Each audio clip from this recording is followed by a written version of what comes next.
Hello, dear friends. Here we are.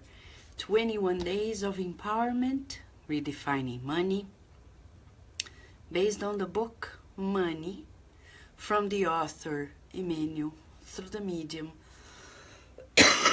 Chico Xavier.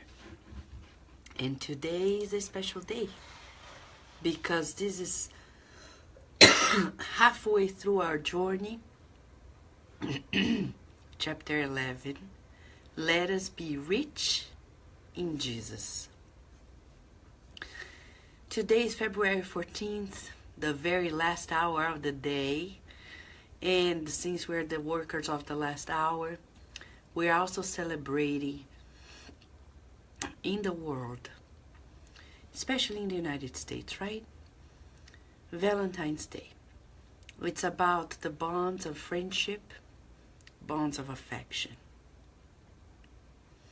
How fitting it is for us to meditate on the greatest friendship we have, which is the best friend of our lives, Jesus Christ. And these are not mere words, but we know that friends are treasures. And feeling that we have a friend that has unconditional love for us, that has no single judgmental thought or feeling against us, is unique. So today we're especially grateful to Jesus. We're going to talk about let us be rich in Jesus on Valentine's Day. We didn't plan it out, but we know they did. And we brought in this bouquet of flowers that I got from a special someone. Yes, Carlos. But I'm dedicating it to you, friends of our community, with a special heart. And to Jesus. We're talking about empowerment. The importance of staying strong and courageous. And only Jesus can lead us to that very, very feeling, right? So let us celebrate it here by meditating and opening ourselves to the new. Because there is an optimal way of actually reading these books and receiving the effects, the therapeutic effects of it. And one of it is to be open to the new. And I'm saying this because I've seen people reading books. They not only misread the words, literally, but they misinterpret the passages, just conforming to their nearsightedness. We hope we're not going to do it. We hope we're going to empty ourselves out and receive the new. This is the way we can actually move forward, progress, create new habits. Let us see how to our beautiful community and feel how special it is for us to be together on this day. Hello, Valeria. How are you? And Sunshine, Angelita, Andrea, Leah, Ceissa, Adilson, Margaret, Andrea, thank you. Happy Valentine's Day to you. And Rihanna. Yeah, it's love day. Solange. And you know, this day we have a special invitation from our Valentine. Yeah, Jesus is our Valentine.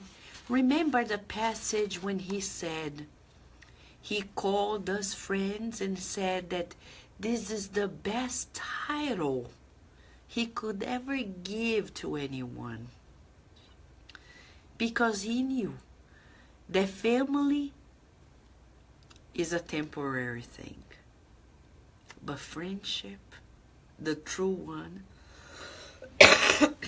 the one that we work together to evolve and to progress. Good friends, they don't say, yeah, good job when we're not doing a good job. They don't judge us either, but they say, come on, let us work this out. We're together in this. Let us do something together. Do not rest that much, because life is much more than the illusions, right? So let us be reaching Jesus.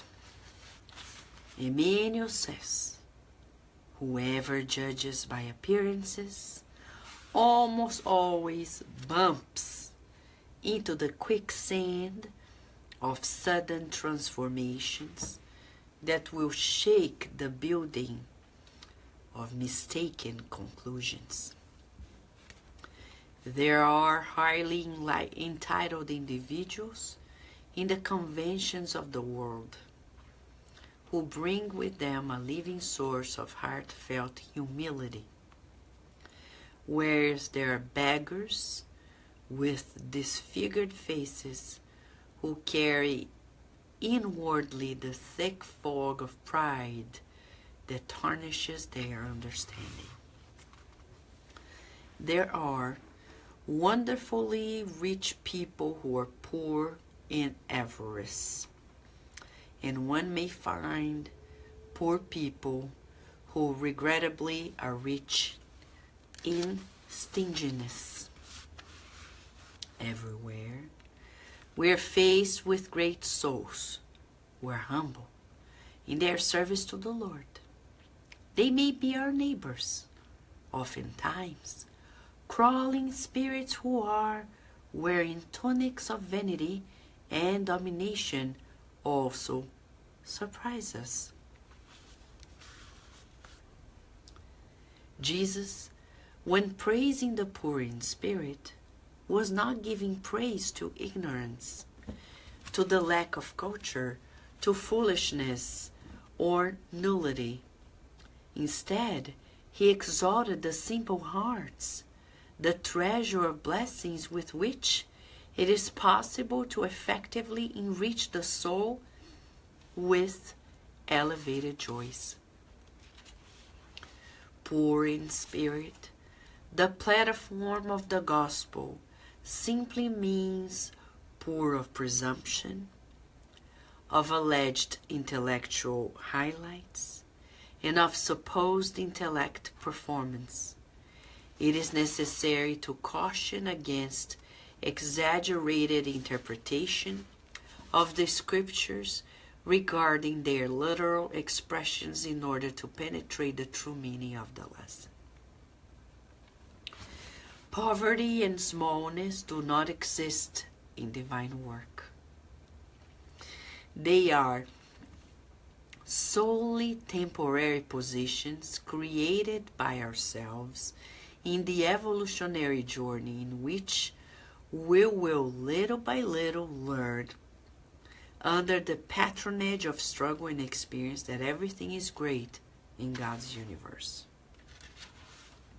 All beings, all tasks, and all things are precious pieces in the structuring of life. Wherever you are, naturally collect the light of understanding. Let us get rid of the golden shreds of illusion that obscure our soul by establishing the required receptivity in our heart.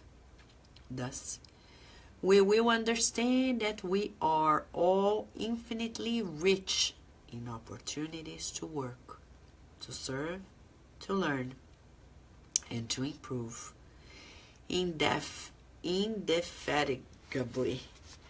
Gold is often a difficult ordeal. Almost always, the social summits on earth are bitter purgatories for the sensitive soul, as much as the lack of material resources is a blessed school of suffering.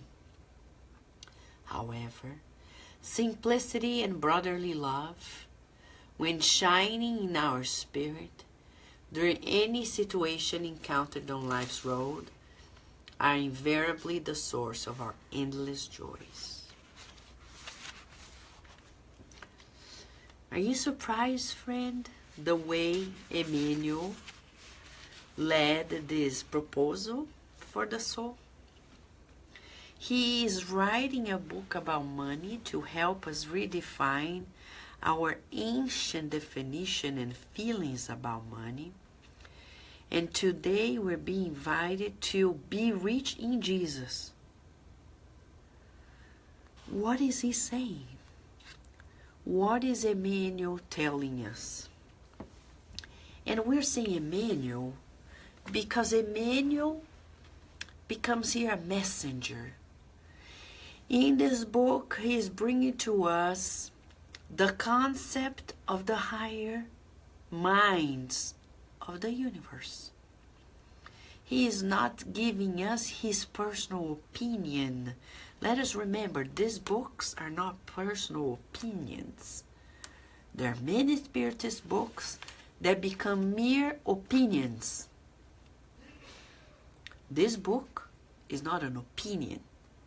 This book, like scientific articles that we read, they're based on facts, they're based on research, they're based on a community verification of those facts and of the methods that proved that thesis. The same here. He is bringing to us the outcome of these natural laws of life. So when he is inviting us to be rich in Jesus, he's not saying this, well, you may or may not want. If you want, you're going to eat cake. If you don't, you're not going to eat cake. No. It's not like an option. It's like law. He's not obliging us, but he's saying, let us walk this route. Because when we do not, we are delaying our progress. So Emmanuel is not giving us a personal opinion. And when we are giving ourselves the opportunity to cherish this therapeutic conversation, we're not entering the realm of personal opinion. We're entering opportunities of exercises, therapeutic moments for us to feel the guidance that shares with us the new pathway of feeling. So what does he begin by saying? He says, well, he first talks about appearances. And it's so interesting because when you talk about rich and richness, poverty, the poor, first and foremost, there is an appearance. Does appearance matter? Oh, yes, it does. In our world, appearance is a big thing. Science proves this to us. There are scientific papers that prove to us that even doctors and nurses, therapists, if they see a patient well dressed, they treat them differently from those who are not well dressed. I better. So my grandmother was right when she really took a shower and used lipstick and put her best clothes to pay a visit to the doctor. Not knowing, but she knows that they're going to treat her differently than if she goes anywhere, anyways, in any way, visiting the doctor. The same way patients, scientifically proved, patients, when they see doctors that are using their hair in a particular way, if they have tattoos, if they have this clothes, that clothes, they treat them differently. They do not trust the provider as much as if they were dressed or presentable in a different way. So Emmanuel begins this chapter by talking about something that is a reality. In the evolution of the spirit, we tend first to look at the external, the appearance. But he's saying, do not be deceived by appearance. Because many people looked at Jesus and they saw an appearance that was deceiving. Simple, humble. The Galilean, the Nazarene. And he was rejected first by the appearance. How about you and I? Shall we ask a therapeutic question right now? We need to. Because when we are being invited to be reaching Jesus, first and foremost, we need to ask ourselves, how much do I rely my actions, thoughts, and feelings on what I am seeing with my physical eyes? Appearances. 0 to 10. 0 like, I don't rely on appearances at all. And 10, I always rely on appearances. What do you think regarding other people? 0 to 10. Where do you think you are today? Because even in the Spiritist movement, we have that. Look at Chico Xavier. I'm going to talk about a case that happened, Chico Xavier. Look at the pictures. Google the pictures of Chico Xavier throughout his life. Okay? He wasn't a Superman. He wasn't a top model. He wasn't a wealthy man. Okay? He was not. And what happened? Many people doubted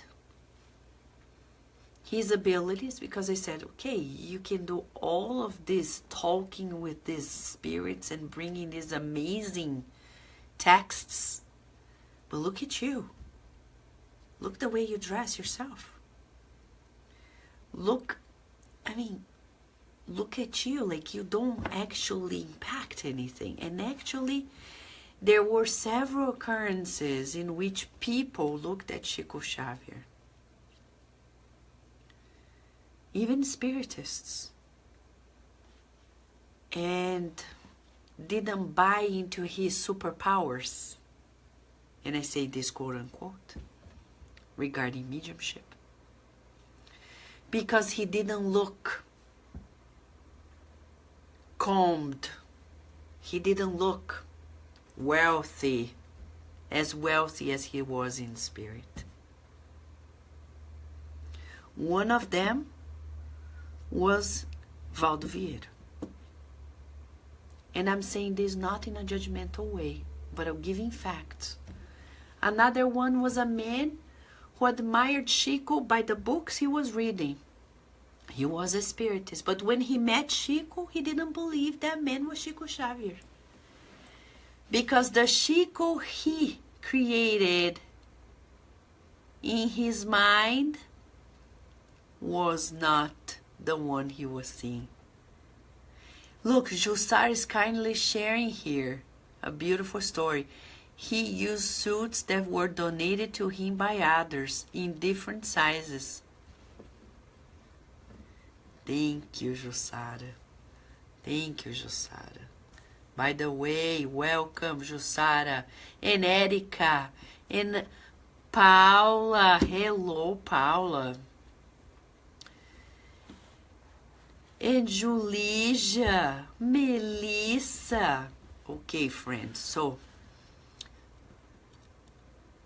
here we have a true account. The problem is not what people did to Chico. The problem is what we do to people.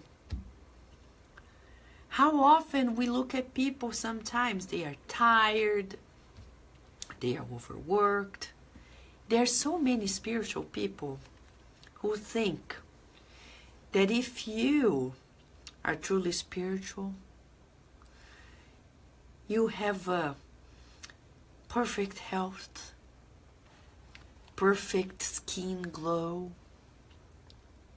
perfect weight,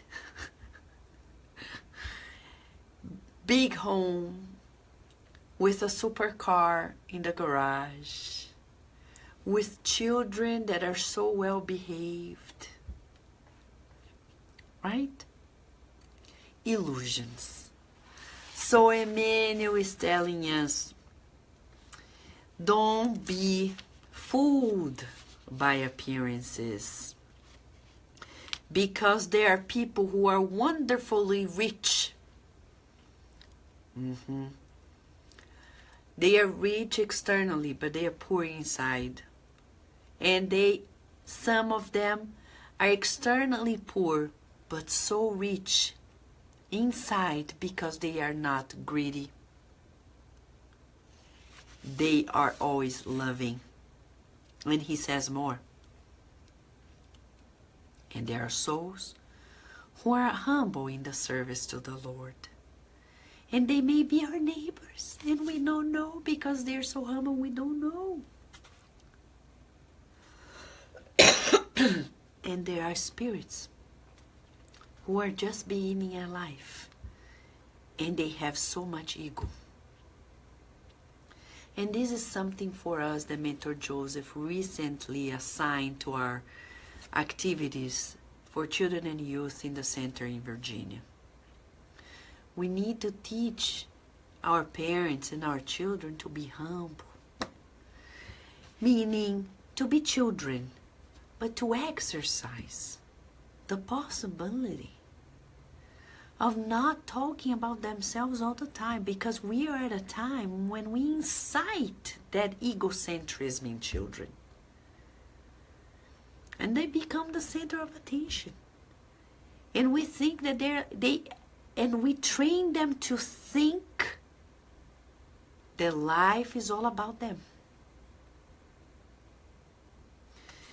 Now, Jesus, when praising the poor in spirit, was not giving praise to ignorance. Many people think the poor in spirit. What is the poor in spirit? He was talking about the simple hearts who find in life, at any angle of existence, the treasure of blessings with which it's possible to effectively enrich the souls with elevated joys. So what is he telling us? Emmanuel, not giving an opinion, but helping us understand the law of the universe. He is saying that those who are rich in Jesus, rich in this Christ consciousness, no matter what they are going through in their lives, if they are materially rich or poor, if they are going through health or disease, if they're going through tough times affectionately or not, socially, they know how to spread the joy. Joy to the world, the Lord has come. Dun dun dun dun dun dun. Dun dun dun dun dun dun. And it's not Christmas.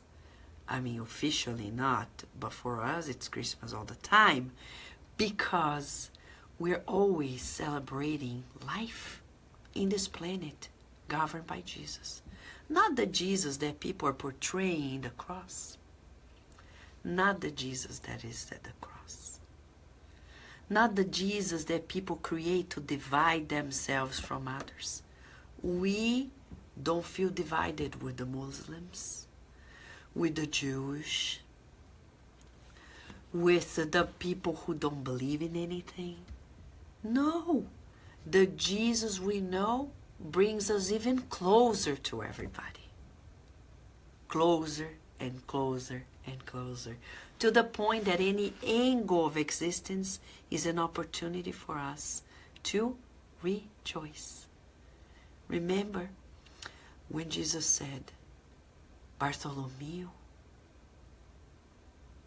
Just like many people nowadays, they're watching the news and they're desperate. And they go home and they're like, oh my gosh. And as Bartholomew, they're asking Jesus, how can I bridge it up? How can I bridge this life that I'm living right now in this context with your promise? I can see it, I can feel it, but when I have to go by my daily life, I don't know how. And Jesus says, Bartholomew, chapter 8 of the book Good News.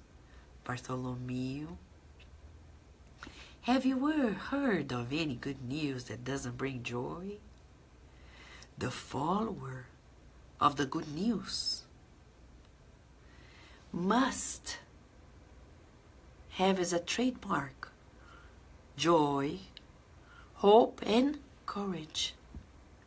Courage to do something that others don't do. Because if you expect somebody to walk a new pathway for you to follow through, and if everybody thinks alike, socially, we're never going to progress. If you and I, as a spiritist, we wait for people in other countries like Brazil. I'm going to do something here in the US that people in Brazil are doing the spiritist movement. I'm so sorry. But each one works in their own land for the needs of the land and the people. If the people in your land need something different, you better do it. Because that's how we progress. If something you're going to do is good, don't hesitate, do it. Courage. You can't wait for others to do what is right. And sometimes those who are elsewhere have no idea what you're going through here.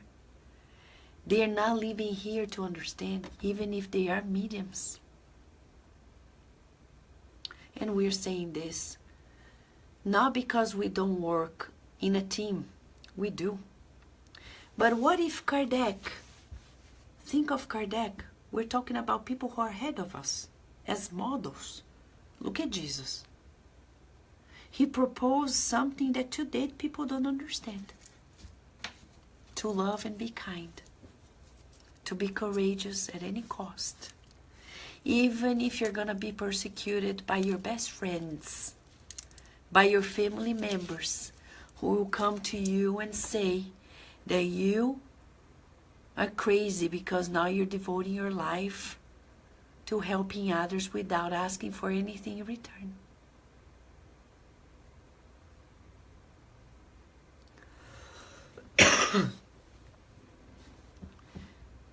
But we need to do. And Kardec himself, if he waited for the other thinkers of the time to publish the work he needed to publish, we wouldn't be here. And it's been 160 years this year that the Spirit's book was published. Can you wait the courage of Kardec and his wife Amélie Boudet? Changing their outstanding life, socially speaking.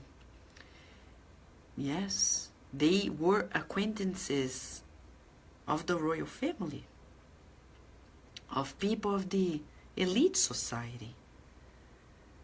But they risked everything to do what was right. What is it easy? No. But thank God they did it. A new world is only going to happen if each one of us has the courage to do the right and to do the changes and create new habits without hesitation. Inside of our homes. You know, the other day somebody told me, a lady, my TV is on all the time. All the time. And I said, well, what are you watching? It's in Brazil. My husband, he keeps it on. Even if he's not there, he wants it to be on. And he goes through every single program in the Brazilian TV. I say, okay, you don't like it? Good for you. It makes sense that it's not too healthy. So go there and turn it off. Oh, but if I turn off, he's going to be mad. Well, courage. Christ is your guide and model. Go there and turn it off. If he's not there. If he's there, respect and go away yourself. But if he's not there, nobody's there, go turn it off. But what if he comes back and asks me, how dare you turn it off? I said, you know, I thought nobody's listening. You don't have to confront. You don't have to preach and explain unless he wants to. But if he doesn't, you just leave it alone and kindly say, you know, I turned it off. And you keep on doing, but the courage to go push a button and turn it off because it's bothering the vibrations of the house. Of course it is. We lack the courage for the minimum things. Why? Because we want to preserve the ego in detriment of the right. No wonder we cannot sleep. We don't feel healthy. We don't feel happy, joyful, because we're just being convenient. And when we're convenient, most often than not, we're not going to be reaching Jesus. We're going to be very poor. Poor because we're reaching ego. Right? That's great, Saul. Great that your daughter is there. Big kiss to her and you. And hello, Hercules. Rita Di Cassia. I know, Andrea, you went through a similar thing. These flowers are for you, friends, and for our best friend of all times, Jesus, right? And Julija is saying she's amazed how many religious programs and shows they have in Brazil. Yeah, they do, but I tell you, believe me, Julija, if you turn the Brazilian TV all the time, you're not going to watch religious things the whole day. I assure you that. So I'm just saying, you better leave the TV off, unless it's a spiritist TV. And then you can, or spiritual TV. You leave it on. But the woman was complaining. She could feel the vibrations, but she lacked the courage. Right? Hello, Fernando. And there are people who actually sleep in front of the TV. That's a good way to be hypnotized very easily. You're helping your friends from the beyond hypnotize you so they can help you being where they want you to be. Yes, we know, right? Read chapter 8 of the book Missionaries of the Light, and you're going to see how careful we need to be. What we do during the day and how it's going to impact on us when our bodies are at sleep. We need to be very attentive, right? Rihanna is sharing with us, we know how hard it is. We were not treated nice by the church when we left. You see, you have the courage, and then you have the setbacks. Okay. All right, friends. See you later then. Poor in spirit.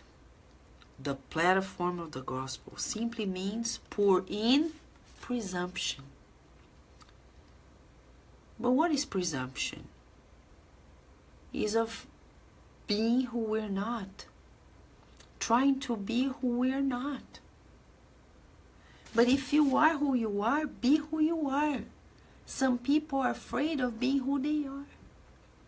Friends, let's not forget that Jesus himself, as humble as he was, people thought he was presumptuous.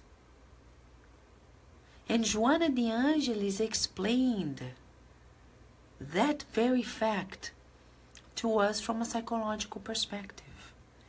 People were projecting themselves onto others. So if you are who you are, be who you may be. That's humility. Accept yourself. Accept yourself.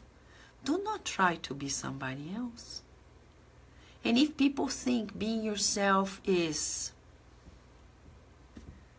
something off, go watch My Little Pony. I've been watching this cute cartoon with Virginia, and I tell you, many lessons. It's about friendship. Lessons on friendship. And I tell you this, it's beautiful because it shows to us how precious diversity is. You have a cute pink Pinkie Pie pony. She's joyful, she loves party, etc.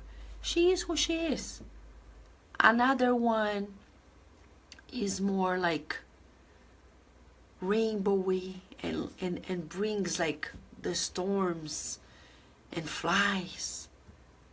But they're friends. Each one of us, you may be a Pinkie Pie, joyful and party. Somebody else may be a Rainbow Dash.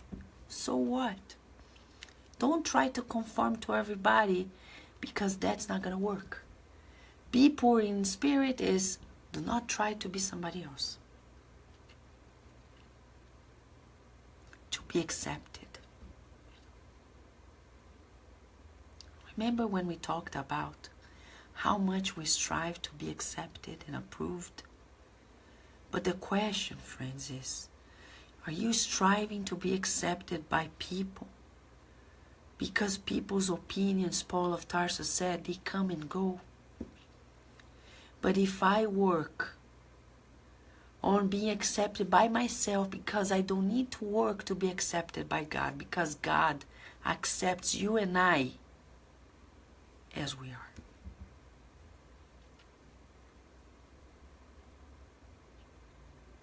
You are loved by God today the same way you're loved yesterday by God. The same way you're gonna be loved by God tomorrow. You don't need to work to conquer God's love. So what do I need to do? To conquer the love for myself. And it's probably the hardest. If I find God inside of me, the divine in me, I will easily find the divine in everybody. And then I will not need to be presumptuous. I'll be determined, courageous, loving and kind at the particular times. But I'll be who I am. And I will accept myself. Even if people don't understand it. Because thank God, the best friends of all time, Jesus came to the earth and proved to us that no matter how hard you try, people are not going to get it. Mother Teresa said, so what? At the end of your life, it's between you and God. It's between God and them.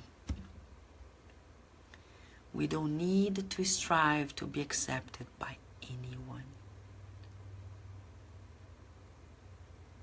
But we need to learn to accept ourselves so we can accept others. You see how we change the paradigm? And that's how we are going to actually be poor in spirit, poor in presumption, poor in alleged intellectual highlights. There are many people who try to prove to us that people in the world are going to understand more of Spiritism when we talk scientific findings to them. Personally, I doubt it. As a scientist, I doubt it even more. And in the current times, you can tell. Ignorance is so big that you can tell people scientific facts that climate is changing, global warming happens, and ignorance proves to you that it's a lie. Though you may be in the middle of February, in the 60s, where you should find ourselves in a big winter time, and people are still trying to prove to us that the scientific findings of global warming does not exist. It's science fiction. And you think telling them that Dr. Ian Stevenson already proved that reincarnation exists is gonna make any difference? You know what's gonna make any difference? When people come to us and they say, I am suffering because my child's not sleeping well. And you say, let's do a prayer. Let's think of God. Let's recall that God is the father, the mother of your child, first and foremost. And visualize the protection. Come to the center to receive the passes. That is going to make a difference. Scientific facts, word for words. As Emmanuel saying, it's not going to make a difference. Displaying that much of intellectuality, it's not going to make a difference. Be poor in supposed intelligent performance. So this calls us for a therapeutic moment. But before the therapeutic moment, let's see what our friends... Hello, Carol. How are you? And Mark. Good having you here. And yes, Fernando, we are children of God. Good reminder. And Rihanna is saying, it's not what people think. It's about doing the work we're here to do. Love everyone. The Spirit of God on them. All is God. All is from God. Exactly. They see, but they don't believe. Exactly. That's the point. Right, my friends? But here we have a therapeutic question for us. For all of us. How poor in spirit are we? Today, it's February 14th, 2017. How poor in spirit are we? How poor in presumption? 0 to 10. Very poor, 10. Not poor at all, meaning very presumptuous, 0. So we reverse just to make you happier. Okay? So where are you? Where am I? Where are we regarding being poor of alleged intellectual highlight? Even in Spiritism we see it. I have read all of the books. So, does it make us any better just reading them? No. So that type of intelligent performance, intellectual highlight, does not go any far. Right? So it's about what? Some people thinking Spiritist curriculum. But I've been working as a past giver for 20 years. Oh, so let's do a new course of it. No, I already know. 20 years I've been doing this. I've been a medium for 20 years. I already know. I've worked with this person, that person. And then we believe that we're ahead of the game. Look at Chico Xavier. We've never heard of him displaying that, though he was firm. But he never showed us like, oh, I have a career in Spiritism. Do you feel you have a career in Spiritism? Friends, we cannot lose our reincarnation by believing in these appearances. Look at Peter and Stephen. The first martyr was Stephen. And he didn't meet Jesus personally in that reincarnation. We know he met before he incarnated, but he didn't meet in that incarnation. But when he joined the club, he was ahead. And he was respected. Peter never came to him and said, I was here first. You can't be the person who is going to give lectures. You can't do the healing work because of this. He came along very humbly and gradually did what he had to do. Excuse me. So it's necessary caution against exaggerated interpretation of the scriptures.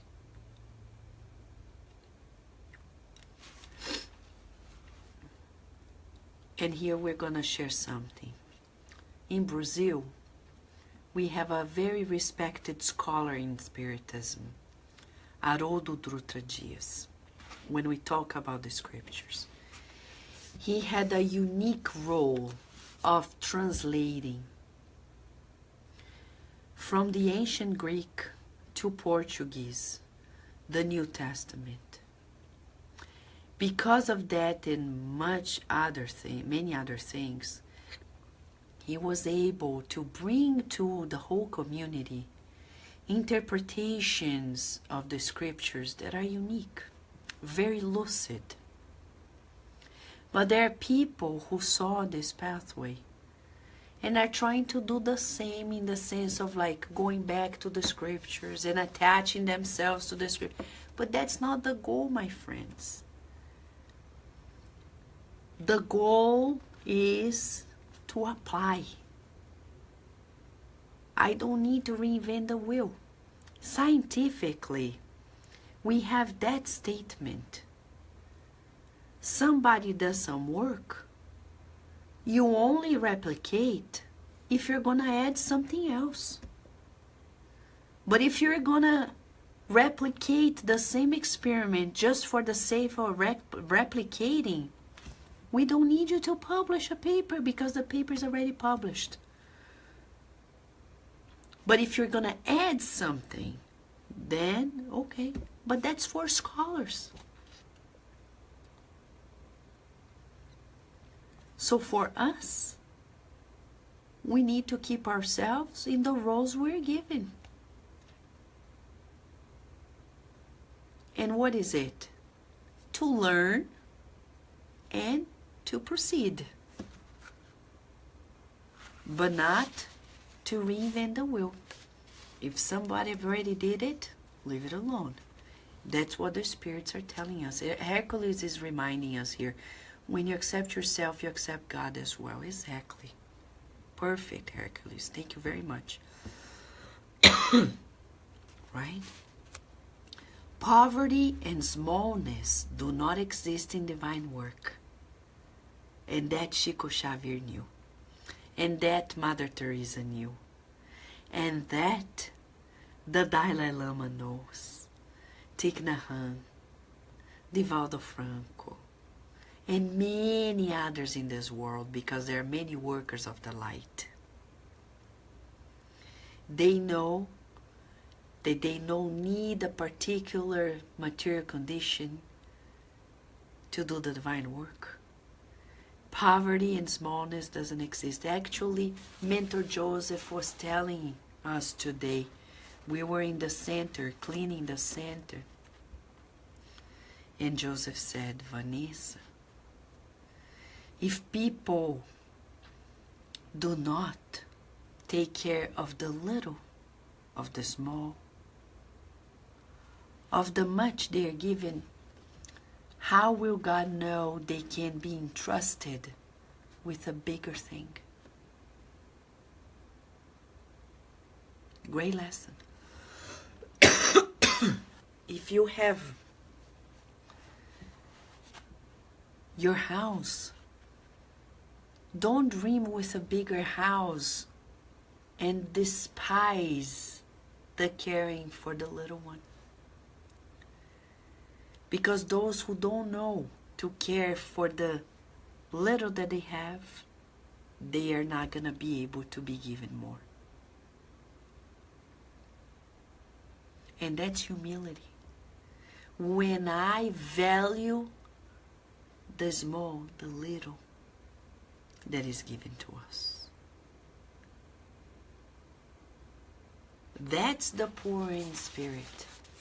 I'm not presumptuous. I say this because lately many people think that large spiritist centers are the ultimate thing. And you know, I'll never forget, and I have actually the letters by Chico Xavier to Haddad in the United States when he was saying why he left the second spiritist center he was participating, the Comunhão Espírita de Uberaba. He attaches documents. He does not badmouth anyone, but he says, and I heard the same story from Dr. Marlene Nobre. I got the documents in my hands, the letters from Chico to Haddad, saying they were given a certain donation by a lady, land. Selling the land would give them millions, but not for themselves. Some of the directors of the center, seeing the many people who would come by the doors of the center because of Chico, they thought of increasing the size of the center. Emmanuel said no. No. And Chico said no. Emmanuel says no. The directors insisted. Chico then said, it's over. He left. He gave the land to the center, but he left and created the last center that he participated in, the Casa da Prece. Why? Emmanuel said to him, the center that increases too much, in that center love disappears. Same philosophy given to Kardec in the Medium's book. The smaller, the better. Not the smaller, the better in the sense that we need to keep it small.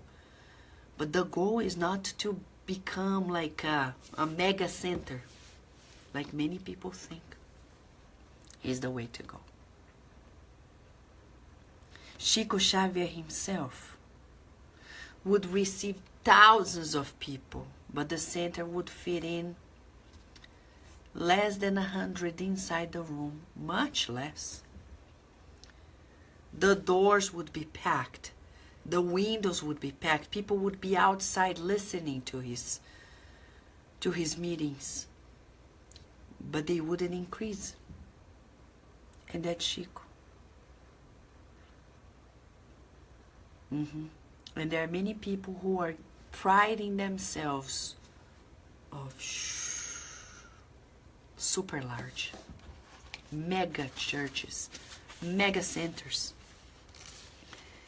They are solely temporary positions, poverty and smallness, created by ourselves in the evolutionary journey, in which we will little by little learn under the patronage of struggle and experience that everything is great in God's universe.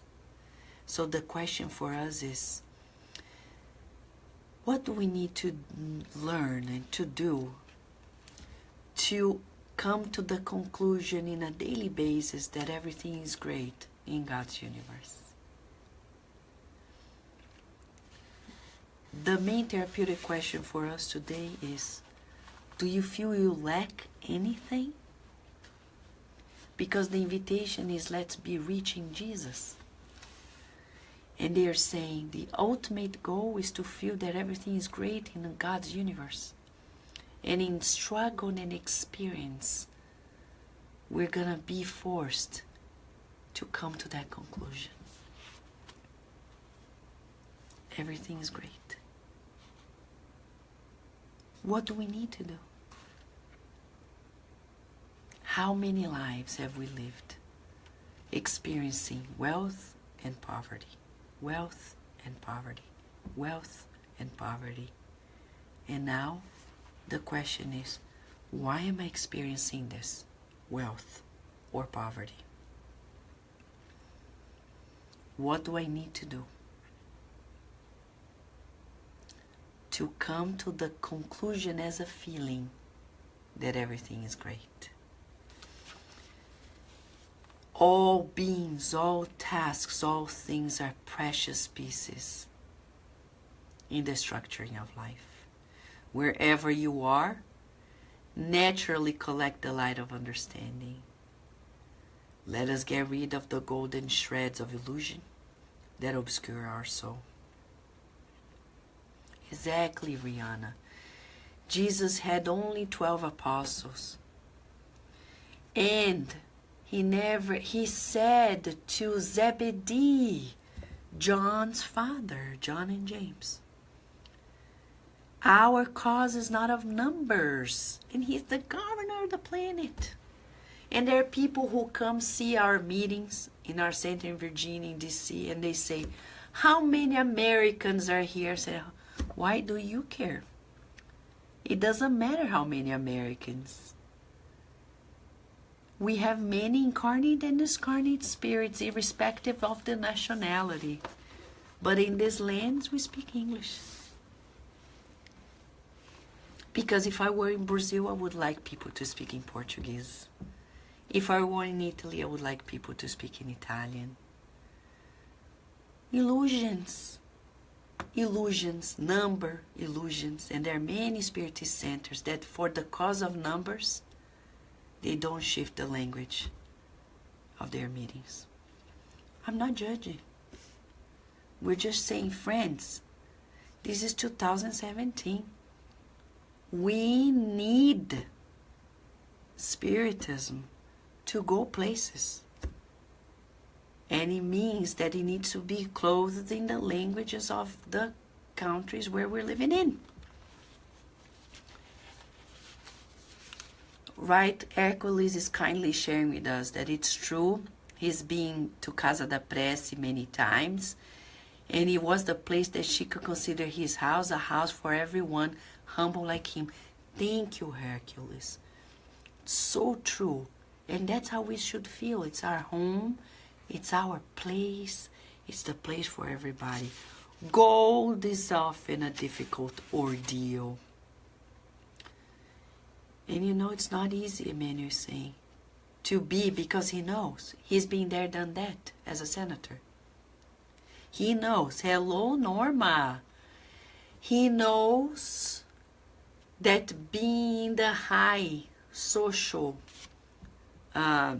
levels is a bitter purgatory. But he says, as much as lack of material resources is a blessed school of suffering, simplicity and brotherly love, when shining in our spirit during any situation, are invariably the source of our endless joys. So he's giving tips, simplicity and brotherly love. Final question for all of us, since it's a therapeutic conversation. We're talking about friendship and the joy of friendship and bonds of affection. Being rich in Jesus. How simple are we? And second, are we already feeling the brotherly love? Or do we treat people differently because of their appearances? Appearances, friends. I remember when I came to the United States, I was 24 years old. And I remember somebody in a spiritist center saying, much older than me, you want to do these works in English? But you're so young. Soon you're going to be back in Brazil. You don't even have a citizenship. And I didn't say anything because I was like, I don't know. Appearances. People looked and said, young, no citizenship. Almost 20 years later, here we are. Because it's not on us, right, to define it. What about the new generation that is coming about, friends? You know that Emmanuel is reincarnated, and he comes with a group spread out in the world that is pretty much his age, older and younger. What are you doing to facilitate their work? They will come often with appearances that we will not recognize them. Like Stephen, like Peter, like Jesus himself. Are we going to be deceived by appearances? Or are we going to rejoice in their presence like Peter that was able to see in Stephen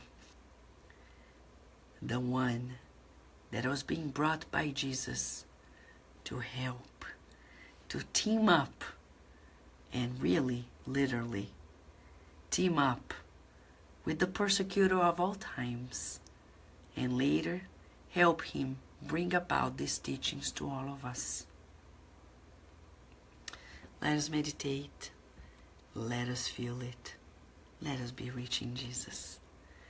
As we boost our understanding tomorrow or today, in 23 hours, in our last hour of 15th of February, God willing, we'll be back to learn from Emmanuel, not his opinion, but actually his sharing of the law of the universe on understanding as we empower ourselves and break the shackles that are impeding us of using the material resources to boost ourselves as spirit. A kiss and a hug, and let us be grateful to the best friend of ours on the earth, Jesus Christ. Thank you, Rudy.